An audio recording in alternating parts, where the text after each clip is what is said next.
It's time for another edition of Saturdays with Seniors, a first-hand look at what life was like in our area in years past. It's brought to you each Saturday morning at 10 by Eisenhower's Tioga County Harley-Davidson. Sales, service, and all the accessories that you need for a great ride.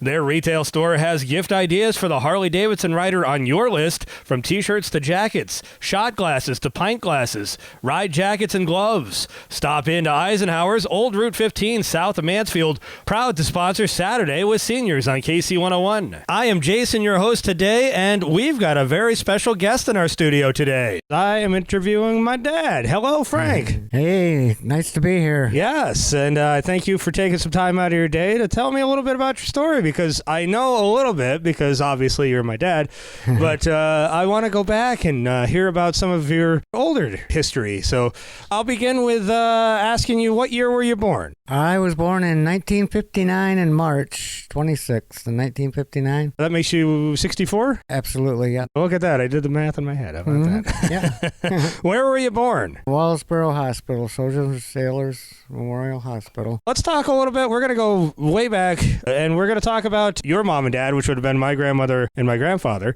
What did they do for a living? My dad was a chemist at Corning Glass Works for like 30 plus years, worked in chemical services. And my mom, she worked at Nichols Discount City back in the day, and she had a couple factory jobs. Where was Nichols anyways? I've always wanted to know that. I've heard the name several times, but where was Nichols at? Nichols Discount City was in Painted Post, just on the outskirts of Painted Post. And it was a nice store back then. They had a lot of good deals in there. I used to buy record albums at discount prices, sometimes like 99 cents. Tell me about where you grew up. You've lived in a couple different places, but you spent most of your time in Lawrenceville. The year I was born, my mom and dad, we lived in Westfield here. And like when I was 3 years old, we moved to Lawrenceville, and we was in Lawrenceville till 1977. We got whammed by two floods. 72 flood, 75 flood. We'll talk a little bit more about that later, but let's talk about where you went to school. Where did you go to school? I went to school at R.B. Walder, Williamson High School until my 10th grade year, and then I went to Wellsboro School for a couple of years. When you got in trouble in school, let's talk a little bit about that, because some of the older people that have been on Saturdays as Seniors have told us multiple different stories. You're a little bit younger than some of the older people that we've done, but I'm still curious. Well, sometimes we would get suspended, mostly. Every once in a while, a little paddling on the rear end, but I got suspended several times for smoking in the boys' room. Just exactly like the Motley Crue song, right? Yeah. Uh-huh. Yeah, it was all good times. Didn't cause no trouble, but shouldn't have been doing what I was doing. But you know how you are when you're in your teens. Nobody can tell you anything. Yeah, right. Do you remember your first day of school? Yeah, kindergarten it was, yeah. And it was a small class. I had some friends of mine that we carpooled with from town that was in my kindergarten class. Let's talk about what you did for fun when you were a kid. What all things did you do in Lawrenceville? Because, Lawrenceville is a completely different place now than it was when you were a kid. Well, we had a teen center in Lawrenceville. It was a nice little place. It had a bunch of pinball machines, pool tables, and foosball, and they had a jukebox. And we had good times in there. We actually worked for the guy. He was a garbage disposal, but we had this big windstorm on an Easter Sunday, and it blew a bunch of trees down in town. And then he hired all us kids to help clean them up, so he knew he was going to get his money back at the teen center. I remember you telling me a couple stories, how you used to trick the soda machine into giving you free soda. Yeah, we tripped the soda machine a few times there. Just flicked your hand up there and the can would come down. But we didn't do it too often because we were afraid of getting caught and we didn't want to get in trouble. We were pretty good kids overall most of the time.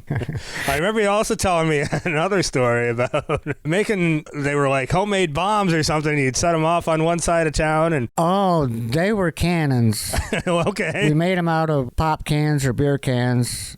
You have to cut the bottoms off and then tape them all together with masking tape or duct tape, and then poke a hole in the bottom to put the lighter fluid in there, which would cause a combustible explosion. And they were loud, so we were scattered all over town, some of our friends. And one would set one off, and then the cop would go there, and then a few minutes later we'd set one off the other side of town. We had the cop going all over town. It was fun. We weren't hurting anybody, just having fun. I also remember you telling me about one of the houses in Lawrenceville had tunnels in them. There's one that they used to free slaves there. It's on Route 49. It's a big brick house there, and downstairs there's these doors that there used to be tunnels that led to the river where they used to free slaves through there. But we tried to follow the tunnels, but they were so caved in we couldn't go too far on that. But I'd definitely be interested in checking that out. I believe the house you're talking about, is that right near where Chilson Wilcox was? Yeah, just up the street. Yep, right up the street there. Yep. And there's a ball diamond right there somewhere close to it. So tell me about some of the businesses that used to be in Lawrenceville that are obviously no longer there. Because like I said, Lawrenceville is a completely different town, and it changed a lot when the floods went through.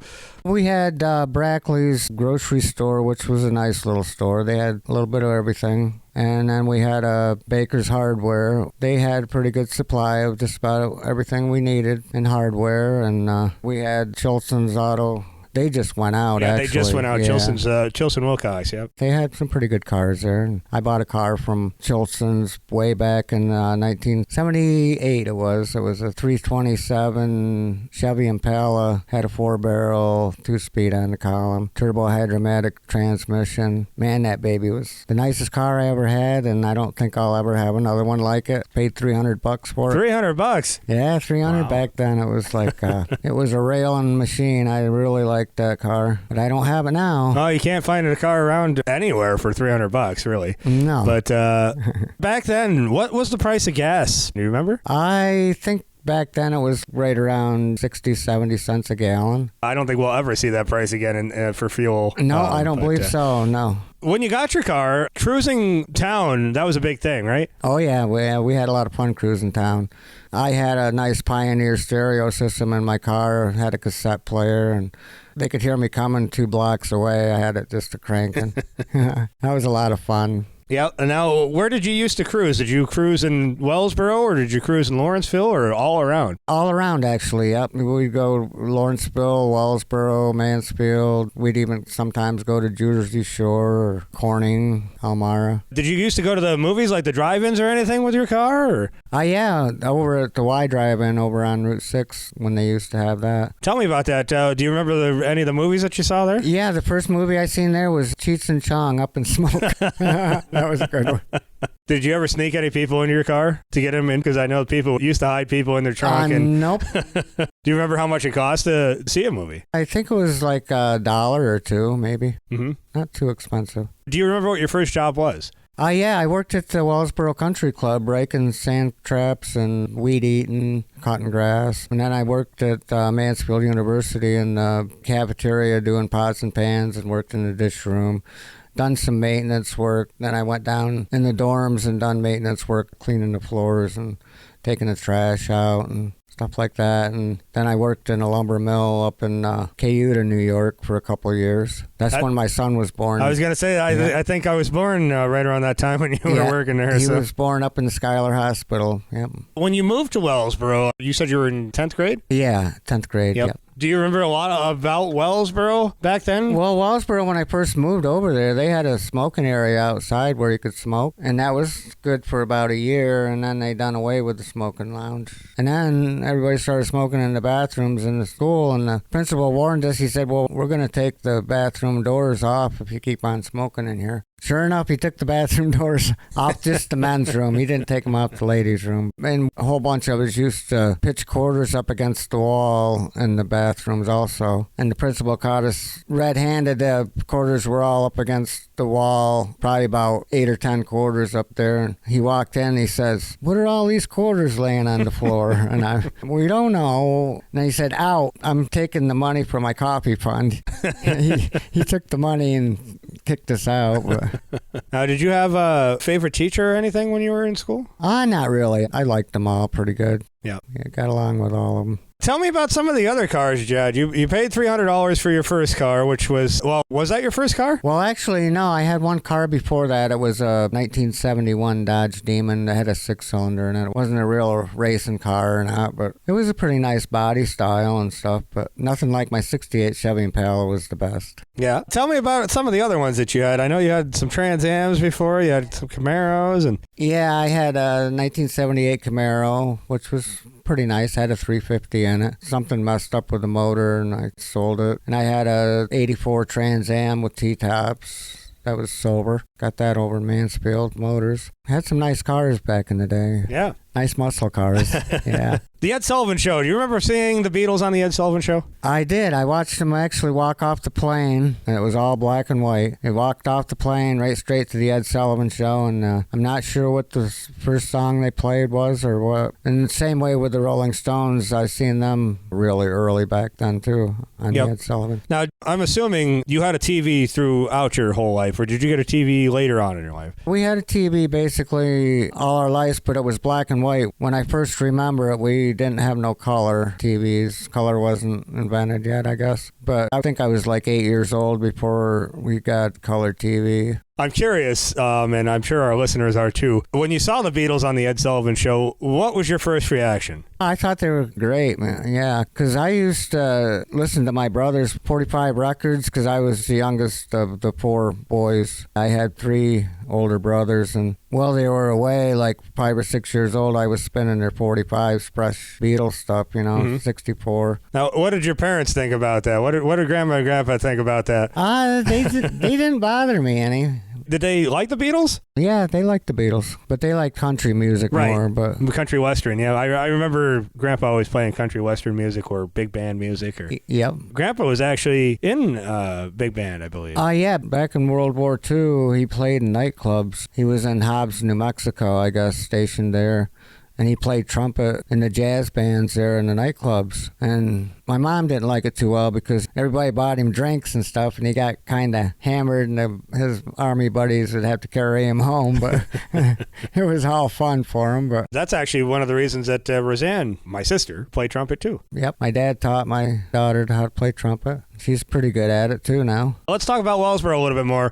Do you remember some of the businesses that were in Wellsboro that are no longer there now? I believe there was a Dairy Queen right there where the Prague Hut is now. That used to be a Dairy Queen way back then, yeah. Do you remember the Lamplighter? Yes, the Lamplighter, yep. I was... The big fire there? I remember that same night it burnt, yeah. I wasn't in town. I heard the fire whistles and stuff blowing and found out where it was. Yeah, that was a nice bar too. I'm sorry to have that go. I had some friends that lived right in the upstairs apartment there. I was kind of worried about them getting out and everything. Yeah. Do you remember any of the other businesses that were there? I mean, you had the 5 and 10, Paxton's 5 and 10. That's gone now. Yeah. Now, Dunham's, do you remember? So Dunham's used to be a big general store, basically. They used to have groceries in there. They used to have clothes, all sorts of stuff in there. Yep. That's been around for forever. Dunham's has been around for a while, but it's changed. Now it's just a department store, but it used to have a whole bunch of stuff in it. Yep, and there was an Acme there where the Bilo and the plaza there by Dunkin' Donuts. Yep. That's the first one I remember was Acme being in there. Mm-hmm. And it was Mr. Donuts when I was a kid.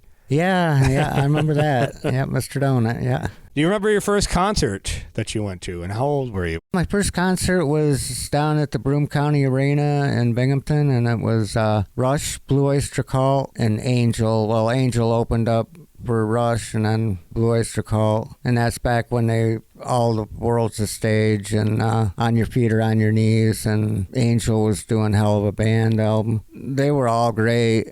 Blue Oyster Cult, when they done the song Born to Be Wild, it was a Steppenwolf song, but they rode Harley right out on the stage and laid it down and started jamming. Yeah. Do you remember how much you paid to get into the concert? Oh, I think it was like $550 for the 3 bands. Wow. Yeah, it was pretty cheap. That's crazy. Yeah. If you think about a concert ticket that today, was in 1976, I believe it was. If you think about a concert ticket today, that just it blows my mind because, typically when you pay for a concert ticket, depending on the band, you're spending at least $35 plus, and that doesn't include the fees too. So. Oh, yeah. They seem to get their money one way or another anymore. Yeah, that's right. It's like, 70s. So we talked about some of your jobs you had. Do you remember what you made for your first job? I think it wasn't more than a couple bucks an hour. Yeah. That was back in the mid-70s, 76, 77, I guess. I was working a little bit while I was still going to school. But, yeah, I think around a couple dollars an hour was about it then. Now, well, I already know this, but you said you had some siblings, 3 brothers, correct? Yes, they were all older. Yeah, you were than the me. youngest. My oldest brother was killed in a car accident back in 1982 over on Bloss Mountain. He went over the guardrails and hit a tree, and that wasn't a very good day then. I still miss my oldest brother. He was a nice guy. Mm-hmm. Do you remember the Vietnam War? That was a big thing and probably pretty big when you were growing up. I know it was televised a lot. I do remember it, yes. My oldest brother was in Vietnam. He was in communications, and I think he might have got a touch of the Agent Orange there. It was pretty wild there. It was not a good war at all. It was a bloody war, and do you remember seeing it televised on TV? I have seen some videos on TV, yeah. Yep. So let's talk about Lawrenceville for a few minutes. You were there for the 72 and 75 flood. Yes. So tell me a little bit about both of the floods, actually. Well, the 72 flood left a lot more. We had 8 foot of water, almost got to the upstairs of the house, and it left a lot more damage than the 75 flood, but of course, we had a HUD trailer for a couple of years that we lived in so we could remodel the house. We got everything, new paneling, built new kitchen cupboards, and my dad would have me and my brother help him after he got done work at Corning Glass Works, and we'd build kitchen cupboards and put paneling down, brand new carpet all over the house, and we lived in it for about a year and a half after we got it livable in there again. And then the 75 flood wiped it out again, and then we had about 4 foot of mud. We had to shovel the mud out and put new carpet in it, and we got it fixed up so we could rent it. We rented it. We moved out to Wallsboro where it's high and dry up on Charleston Road. Charleston Road, yeah. Now, tell me about Charleston Road a little bit, too, because I remember when I was a kid, you used to tell me that there was a dump right up Yeah, there. it's a Charleston dump right up the top of Hillbolt Road, yeah. I was there for a few years when we lived up there. You used to go out there when you were in your teens and go up there and tell me about that a little bit. Yeah, well, I went up with my 22 and shot some rats up there. And, every once in a while, I find some good treasure there, that somebody would throw away that was still good. I actually found a set of rims. They were classic rims, but they were similar to Krager rims. And they were all 4 of them there, all in good condition. And I grabbed them all. And I think I sold them for like $60 to somebody. Yeah. A couple more things I want to touch on real quick. Now, Grandpa, my grandfather, your dad, Jim, he was a watchmaker too. Oh, yeah. Watches and clocks, both. He worked in a jewelry store before he got into Corning Glass Works. And he actually stood outside on the street watching the guy repair watches for several weeks, And then he figured he learned enough so he would go in and see if he could apply for a job. And he went in there and they hired him. He was a watchmaker for a couple of years there before he got into Corning Glass Works. But he didn't have any experience. He just sat there and watched. Yep. That's crazy. Mm-hmm. It is. That's amazing. Yeah. And, well, he passed that knowledge down to you, too. Yep, that's for sure. I do watches and clocks on the side. It's a good hobby right now. Me and my dad used to sit there and repair watches and clocks all day long. I sure miss them times, too. Oh, yeah. Let's talk about hitchhiking. Did you used to hitchhike when you were a kid? Oh, yeah. Yeah? Yeah, we hitchhiked quite a bit, actually. And we'd get rides. I mean, wasn't no problem with hitchhiking or getting rides. As a matter of fact, sometimes we get rides and they'd have beer in the car and offer me one. It's crazy to think that, different time ago, you used to be able to just go out and hitchhike and you get to your destination safe and, it was all fine. Yeah. But nowadays, I'd be scared to send anybody on a hitchhike ride, so. You're exactly right there. Yeah, I don't know what happened to the world. It's kind of crazy.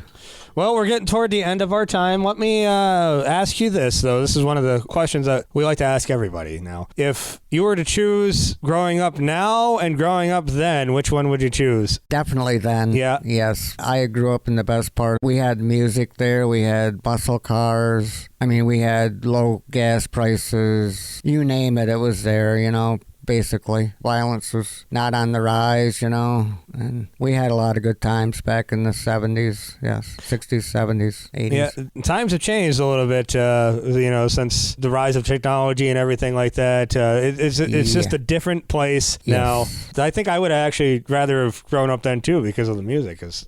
Yeah, definitely the best era for music. Oh, absolutely. All right, well, thank you, Frank. My dad. I should just say dad because you're welcome, weird calling son. you Frank. Yeah, you're welcome, son. Yeah. Well, thank you for being a guest today on our this episode of Saturdays with Seniors right here on KC 101. And again, thank you once more. You're welcome, Jason. You've been listening to Saturdays with Seniors, brought to you by Eisenhower's Tioga County Harley-Davidson. If you are a veteran, thank you for your service. Stop in Eisenhower's and ask for your free Veterans Pass to the Tioga County Fair. If you missed any of the past episodes of Saturdays with Seniors, just go to youtube.com and find our channel, or simply search Saturday with Seniors on YouTube to find interviews with